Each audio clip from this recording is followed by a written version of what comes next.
Mababaw lang pero ang ganda, masarap at mineral ang tubig. Paano nga namin pala nakuha ang ganitong tubig? Nilagyan namin ng talbos ng bayabas pero hindi siya nagkakalawang. Mataas po yung lugar na ito, nahirapan pa nga yung tricycle namin. Mataas nga yung lugar pero jetmatic po yung linagay namin. Hindi porket mataas na yung lugar ay hindi na po pwede ang jetmatic dito. Hindi po pare-parehas ang lugar. Meron pong napakataas yung lugar pero napakababaw lang po yung water level. Nandito pala kami sa Bicol, Lalo, Cagayan.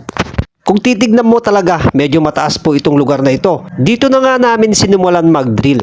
Ito nga palang gagawin naming poso ay pandilig nila yung mga tanim nila dito. Kasi po itong pinagkukunan nila ng tubig dito ay natutuyo po pag summer. Nawawalan po ng tubig dito. Kaya nagpagawa po sila ng jetmatic. Medyo matigas po yung lupa dito. Adobe talaga. Pero okay lang. Mababaw lang naman yung huhukayin. Kasi jetmatic po ito. Hindi po pwede yung malalim masyado pag jetmatic. At syempre, pag gumagawa kami ng poso at hindi maganda yung tubig sa mababaw lang, ay pwede pa namin ito laliman konti. Wala pong kabahay-bahay dito. Buti na lang, mayroon kaming pagkukunan ng tubig. Kung hindi, pagod talaga kami. At syempre, nag-ihaw na rin kami ng kakainin namin dito. Ang sarap kumain dito sa bukid. At lagyan mo ito ng sausawan, bagoong sibuyas, kamatis. Wow, nagimasemayang. Pagkatapos kumain, ay patuloy pa rin ang pagdidrill. At ganito na po, yung nahukay namin, adobe. Hindi po buhangin yan. Yan po yung nadurog na matitigas sa ilalim. Ito na nga pala mga bossing, tapos na pala yung hukay.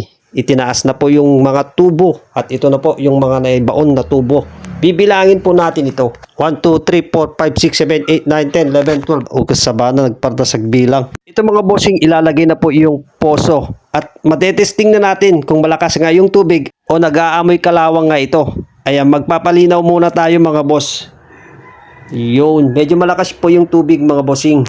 Ayan, malapit na pong luminaw mga bossing. Konting bomba pa, konting kembot pa. Asan na si Boy Bayabas? Pwede na itong bayabasin. Malinaw na. Lumilinaw na oh. Yun. Siya nga pala, bago namin testigin yung tubig, isya-shoutout ko muna si Katugas TV. Shoutout sa'yo. Andito na po si Boy Bayabas. Iyan. Talbos ng bayabas po yung kinuha niya. Kayo po, pag nagtetesting po yan ng tubig ay yung talbos ng bayabas yung kukunin nyo mga boss ha. Para makita nyo kung mataas nga po yung water iron nito. So ito, dinurog po yung yung talbos ng bayabas. Ayan, inalog na. Pagkalagay pa lang ng bayabas sana nagiba na, nagkulay violet na sana yan kung hindi maganda yung tubig talaga. Pero yan, tagal na. Hindi siya nagkakalawang Diba, nasa 1 hour na, hindi siya nagkakalawang. Linagyan pa ng talbos ng bayabas, di pa siya nakontento.